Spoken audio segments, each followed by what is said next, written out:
The Lakers still want Jonathan Kuminga. But right now, there is a major problem standing between Kuminga and Los Angeles. The two sides have reportedly been stuck for weeks, and the Lakers may now need a completely different plan. So what exactly is happening, and could this change the Lakers' entire off-season? Imagine spending your entire summer chasing the one player you believe can complete your championship puzzle, and after months of phone calls, meetings, and promises, you still don't have him. That is exactly where the Los Angeles Lakers find themselves right now, and it is turning into one of the strangest standoffs in recent NBA history. A superstar-level roster, a brand-new era built around Luka Doncic, and one restless, powerful young forward named Jonathan Kuminga standing right in the middle of it all, refusing to make a decision. This is the story of how the Lakers built what looked like a perfect offseason, and how one signing they couldn't close turned into a problem nobody saw coming. Let's rewind for a second, because to understand why this matters so much, you need to understand what the Lakers were building toward. For years, the Lakers were LeBron James's team. Even as he aged, even as the roster shifted and changed around him, the franchise still bent itself around his presence. But this summer, that chapter finally closed. LeBron James left the Lakers after 8 seasons in purple and gold, and with him went a piece of the team's identity that had been there for nearly a decade. Rui Hachimura walked out the door too, heading across town to the Clippers. Marcus Smart packed his bags for Houston. Luke Kennard signed on in Phoenix. In the span of just a few weeks, the roster that fans had watched for years was almost unrecognizable. But here's the thing about the Lakers. They don't rebuild quietly. They rebuild loudly, aggressively, and with a very clear plan. This offseason, the team fully committed to a new era, one built around Luka Doncic and Austin Reeves as the new faces of the franchise. And they didn't waste any time proving it. The front office, led by Rob Pelinka, went out and added 7 new players to reshape the roster almost overnight. The headline move was landing Walker Kessler in a sign-and-trade with the Utah Jazz, finally giving the Lakers a legitimate rim-protecting center, something they had been desperately missing for years. They brought in Sandro Mamukelashvili for front-court depth. They added Quentin Grimes for shooting and wing size. They signed Colin Sexton to add scoring punch off the bench. Move after move, the front office kept working, kept adding pieces, kept trying to build something worthy of Luka Doncic's talent. By the middle of the summer, it looked like the Lakers were putting together one of the most complete rosters in franchise history. Fans were thrilled. Analysts were impressed. There was a genuine sense that this team, freed from the aging legs of the LeBron era, was finally being built the right way, with speed, shooting, size, and depth all being addressed at once. But there was still one hole. One gap in the roster that everybody could see. With LeBron and Hachimura both gone, the Lakers were suddenly thin on the wing. They needed a forward who could defend multiple positions, attack the rim with force, and complement Luka Doncic's playmaking without needing the ball constantly in his own hands. And as the front office scanned the free agent market for exactly that kind of player, one name kept rising to the top of their list. Jonathan Kuminga. Now, if you followed the NBA even casually over the past few years, you probably already know the name. Jonathan Kuminga was once one of the most exciting prospects in basketball. Born in Goma, in the Democratic Republic of Congo, Kuminga rose through the American high school ranks as a 5-star recruit, eventually skipping college entirely to join the G League Ignite program, a path built specifically for elite young players who wanted a faster route to the NBA. It worked. In the 2021 draft, the Golden State Warriors selected him with the 7th overall pick, betting on his combination of athleticism, size, and raw scoring potential. And for a while, that bet looked brilliant.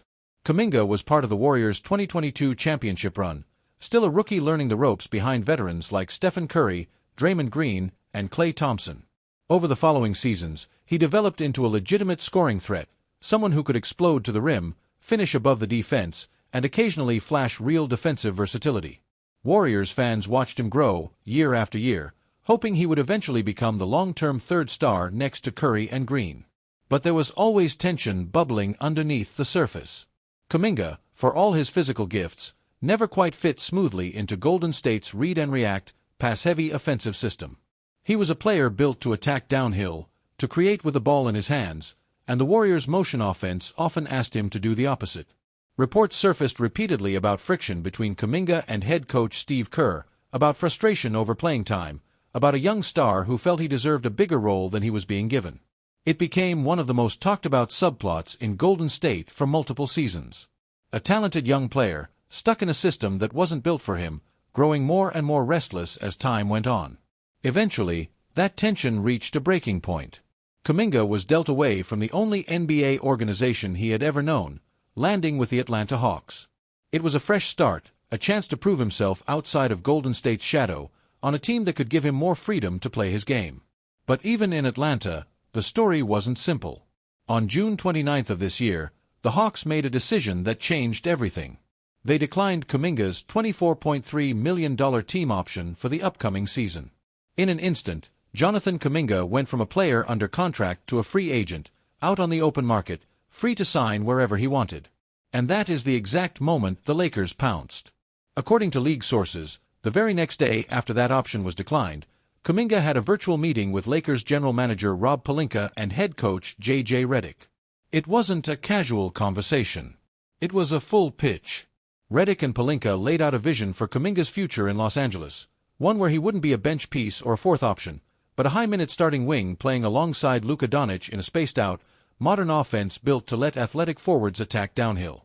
For a player who had spent years feeling boxed in by a system that didn't fit him, this pitch hit exactly the right notes. Kuminga was interested. Genuinely interested.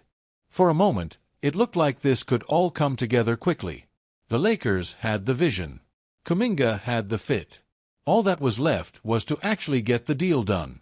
But this is where the story takes its turn, and where the real problem begins. See, acquiring Jonathan Kuminga wasn't as simple as just offering him a contract. Because the Hawks had declined his option rather than trading him outright, and because of how his free agency rights worked, any team wanting to sign him for real money essentially needed to work out a sign-and-trade agreement with Atlanta. That meant three parties all had to agree at the same time. The Lakers had to agree to terms with Kuminga. The Hawks had to agree to accept whatever was coming back in return. And Kuminga himself had to be satisfied with both the money and the situation. Three separate sets of interests, all needing to align perfectly. And if you've ever watched how complicated NBA sign-and-trades can get, you already know how easily that kind of deal can fall apart. Here's the problem the Lakers ran into almost immediately. While they were busy trying to work out the Kuminga situation, they were also aggressively pursuing all those other free agents we talked about earlier.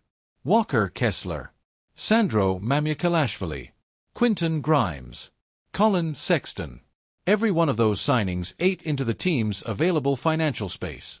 And the Lakers, determined to fix their frontcourt and add depth across the roster, kept spending. By the time Colin Sexton's deal became official, the Lakers had used up the overwhelming majority of their financial flexibility. According to reporting from Lakers Nation, once that Sexton signing went through, Los Angeles no longer had the cap space to offer Kuminga anywhere close to a competitive salary. Their initial 2-year, $20 million offer, which had already been on the lower end of what Kuminga was seeking, was suddenly off the table entirely. Think about that for a second. The Lakers wanted Kuminga badly enough to build their entire wing strategy around him. But in the process of building the rest of their roster, they accidentally spent themselves out of the ability to properly pay for the exact player they wanted most. It's like saving up for months to buy your dream car, only to realize halfway through the process that you spent too much money upgrading everything else around it, and now you can't actually afford the car. And on the other side of this negotiation sat Jonathan Kuminga, who wasn't exactly desperate to take a discount. Sources close to the situation indicated that Kuminga was looking for an annual salary somewhere in the range of $15 to $20 million, reflecting his belief in his own value as a starting-caliber NBA wing. That number lined up with the going rate for players of his physical profile and production. But it was a number the Lakers, with their cap space already drained, simply couldn't match without moving other pieces around. So the Lakers got creative. Reports emerged that Los Angeles offered Jared Vanderbilt as part of a sign-and-trade package heading back to Atlanta. On paper, that made some sense. Vanderbilt is a defensive-minded forward who could theoretically help fill the front-court depth the Hawks might want in return. But the deal ran into two major roadblocks. First, taking on Vanderbilt's salary would have pushed the Hawks into luxury tax territory, something Atlanta's front office had no interest in doing for a player they weren't fully sold on. Second, Vanderbilt still had 2 guaranteed years left on his contract, worth over $13 million in the final season alone, and the Hawks reportedly had zero desire to carry that money on their books that far into the future. The Vanderbilt offer, at least in that form, was a non-starter. From there, the reports on this saga just kept multiplying, each one adding a new layer of complexity. At one point, word came out that the Lakers had upped their offer significantly, with some reports suggesting a sign-and-trade contract worth as much as $45 million total. Other reports painted a slightly different picture, describing ongoing back-and-forth negotiations that still hadn't crossed the finish line. The numbers kept shifting depending on who you asked and which insider you trusted, but one thing stayed consistent across every single report. There was still no deal. Not in July. Not in early August. Weeks kept passing, and Jonathan Kuminga kept waiting. And here's what makes this whole situation such a genuine problem for the Lakers, beyond just the money. While Los Angeles waited and negotiated, other teams didn't stay quiet. The Cleveland Cavaliers emerged as real competition, reportedly making a strong push to lure Kuminga east. The Sacramento Kings maintained interest as well, though their front office was hesitant to fully commit to a sign-and-trade structure, since without one, all they could realistically offer Kuminga was a minimum contract, a number nowhere close to what he believes he's worth. Even so, having any competition at all changes the dynamics of a negotiation. It gives Kuminga leverage. It gives him options. And it means the Lakers can't just sit back and assume he'll eventually come around to their terms out of a lack of alternatives. By the start of August, insiders were painting a picture of a negotiation that had completely stalled. ESPN's Anthony Slater, one of the most plugged-in reporters covering this saga, put it plainly. The opportunity with the Lakers appealed to Kuminga, he reported, but the sign-and-trade contract offer, covering the years, the money, and the specific package heading back to Atlanta, simply didn't satisfy everyone involved. The Lakers, Slater added, remained interested, but movement toward an actual agreement had stayed frozen for weeks. Weeks. Not days. Weeks of silence, of stalled talks, of a superstar in waiting sitting on the open market while the calendar kept ticking closer to the start of training camp. Now here's where the story gets even more layered, because this isn't just about money and cap space. There's a basketball argument happening here too, a real debate about whether Kuminga is even the right fit for what the Lakers are trying to build.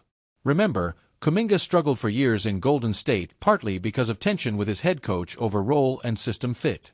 And now here come the Lakers, led by J.J. Redick, a coach who has already shown he wants his roster playing a very specific, ball movement heavy, read the defense style of basketball, similar in some ways to the exact style that frustrated Kuminga in the past. Critics have pointed out the irony. Redick is going to ask a lot of the same things of Kuminga that Steve Kerr once did, working off the ball, playing within a system built around other primary stars like Luka Doncic and Austin Reeves. So why exactly would this situation suddenly click for Kuminga when a similar setup didn't work in Golden State? Supporters of the move push back on that criticism though. They point out that Redick has a track record of getting more out of defensive-minded, high-energy players than people expect. Marcus Smart, despite his age and limitations, saw a real defensive revival playing under Redick's system last season. And in the playoffs, the Lakers actually posted a defensive rating nearly on par with the Minnesota Timberwolves, one of the league's most feared defensive teams, despite not having anywhere close to the same level of individual defensive talent on the roster. If Redick could squeeze that level of defensive performance out of a less talented roster, the thinking goes, then Kuminga's athleticism and physical tools give the coaching staff an even better foundation to build from. His speed, his length, his ability to switch across multiple positions, all of that lines up well with the identity Redick is trying to create. So you've got two very real, very valid arguments happening at the same time. One side says Kuminga is exactly what this Lakers roster needs, a long, athletic, downhill attacker who can guard multiple positions and fill the exact wing void left behind by LeBron and Hachimura. The other side says this partnership carries real risk, that dropping a player with a documented history of role frustration into a crowded, star-driven offense could just be repeating the same mistake that pushed him out of Golden State in the first place. And while all of this debate plays out in the background, the practical, logistical problem remains front and center. The Lakers currently have 16 guaranteed contracts on their roster. NBA teams are only allowed a maximum of 15 active roster spots once the regular season begins.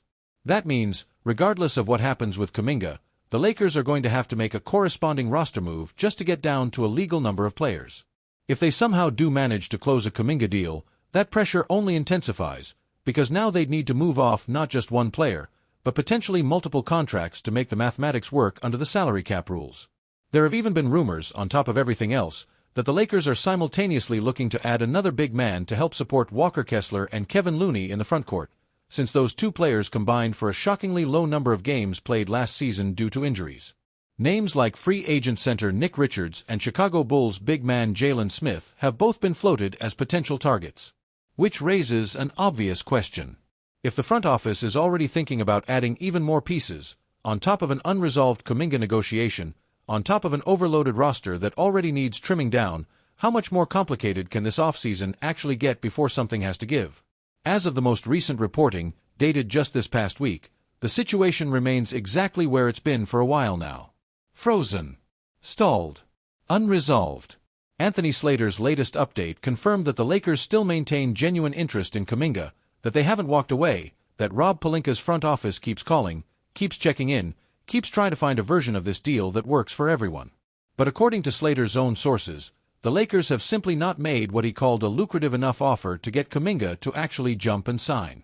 Part of their pitch has reportedly leaned heavily on the promise of a starting role, the idea that Kuminga could come in and immediately be handed a significant role on a team with real championship aspirations. That message is clearly meant to appeal to his competitive side, to the part of him that has spent years wanting a bigger opportunity than what he had in Golden State. But an opportunity and a paycheck are two very different things. And Kuminga, as an unrestricted free agent, holds all the leverage here. He's the one who gets to choose. Nobody can force him into a deal he doesn't want. He can wait as long as he wants, weigh every offer, keep his phone open to the Cavaliers, keep an eye on what the Kings might eventually be willing to do, and let the Lakers sweat it out in the meantime. There's also a broader pattern worth noticing here, something that Warriors fans in particular might recognize immediately. This isn't actually the first time Jonathan Kuminga's free agency has dragged on and on with no resolution in sight. Even back during his time in Golden State, there were reports of him testing meetings with outside suitors like the Miami Heat, the Chicago Bulls, the Milwaukee Bucks, and the Brooklyn Nets, all while his own situation with the Warriors remained unresolved for weeks at a time. This is officially, according to multiple reports, becoming the second consecutive summer where Kuminga's free agency has stretched on far longer than anyone initially expected. It's starting to feel less like a coincidence and more like a genuine pattern, a young star who consistently finds himself at the center of prolonged, complicated negotiations, year after year. So where does that leave the Lakers right now, in this exact moment? They've built what is, by almost every account, one of the most impressive rosters in the league heading into this season. Luka Doncic and Austin Reeves leading the way. Walker Kessler anchoring the paint. A deep, retooled bench filled with shooting and size. On paper, it's a genuinely scary team. But there's still this one glaring, unresolved thread hanging over everything. A wing spot that hasn't been filled. A negotiation that's been stuck in neutral for weeks. A player who represents exactly what this roster needs, sitting there, unsigned, unclaimed, weighing his options while the clock ticks down toward the start of the season. Some analysts are starting to suggest that it might finally be time for the Lakers to walk away, to accept that this pursuit has run its course, and to pivot toward other options before training camp arrives and the roster decisions become even more urgent.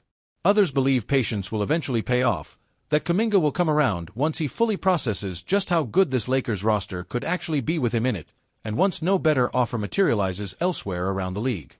Either way, one thing is completely clear.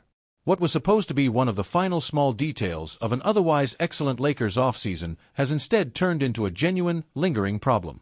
A problem measured not in wins and losses, but in stalled phone calls, rejected contract structures, salary cap gymnastics, and a young star who simply hasn't been convinced yet that Los Angeles is where he's supposed to be. The Lakers spent all summer building a roster around Luka Doncic that was supposed to be complete, supposed to be championship-ready, supposed to finally put to rest the questions about what comes after the LeBron era. And yet here they are, deep into August, still making phone calls to a player who hasn't said yes. Still hoping. Still waiting. Whether Jonathan Kuminga ever actually puts on a Lakers jersey remains completely uncertain. What is certain is this. The clock is running out. Training camp is coming. And somewhere between a stalled sign and trade, a crowded 16-man roster, and a talented 23-year-old forward who has learned the hard way not to settle for less than he believes he's worth, the Los Angeles Lakers have found themselves with a very big problem indeed. One they built for themselves, piece by piece, signing by signing, all summer long. And now, all they can do is wait and see how it finally gets resolved.